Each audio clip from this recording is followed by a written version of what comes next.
Aloha! I'm Eric Anderson, pastor of Church of the Holy Cross, United Church of Christ in Hilo, Hawaii. And here's what I'm thinking. I'm thinking about the 32nd chapter of Exodus, when the escapees from Egypt made a golden calf to worship. Moses had already given them the Ten Commandments, including the one against making idols. But Moses had then gone up the mountain to hear more from God, to get more detail of the law, even to hear something about leadership within the community. When the people saw that he was delayed in their eyes, the people said to Aaron, Moses' brother, "We need you to make gods for us, to lead us out of the wilderness. We do not know what has become of this man Moses." Aaron then proceeded to use some of the gold that they carried with them to make the image of a calf in gold. God saw what they were doing and said to Moses, "I will destroy this people, for they have already trespassed against the law I gave them." Moses talked God out of it, and thus the Exodus would continue. I usually think more about the fact that the people already knew they weren't supposed to do this and did it anyway. That seems to be something of a characteristic of human beings.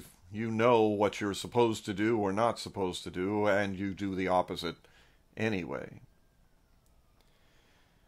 In this case, however, or at least in this day, I'm feeling a little bit of sympathy with the people. They had, after all, left uncomfortable lives in Egypt, but they had been thrown into an unfamiliar and hostile environment, the desert of Sinai. It's not a place that human beings live easily, certainly not in the desolate interior. They were desperate for reassurance, for the prospect of another day of life. The one whom they trusted to get them through these things was absent, and they did not know whether he would return.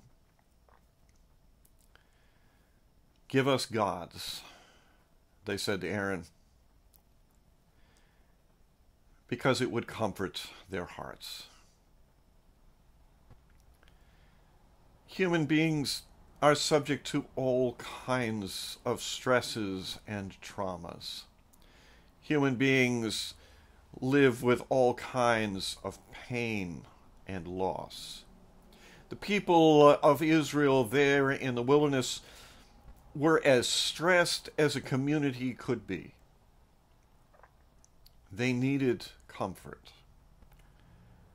It was right for them to seek the comfort of the divine. It was wrong to seek the comfort of the divine through an idol, which might comfort their feelings, but could not truly comfort their souls. The search for comfort, I fear, has been one that has truly caused human beings to afflict one another well over the centuries. I fear that the search for comfort, for safety, for assurance is one that continues to afflict us. I think it is at the root of many of our conflicts, even many of our wars. I also believe that the search for comfort is a natural human response to pain. But a natural response to pain does not mean that we can do it wrong. If we look for comfort in the wrong places, it will not comfort us. At least not at our core. So if we can, let us take a lesson from those people millennia ago who in extremity chose a path that nearly led to complete disaster. Let us take the lesson from them and seek comfort in ways that will comfort and nourish and heal.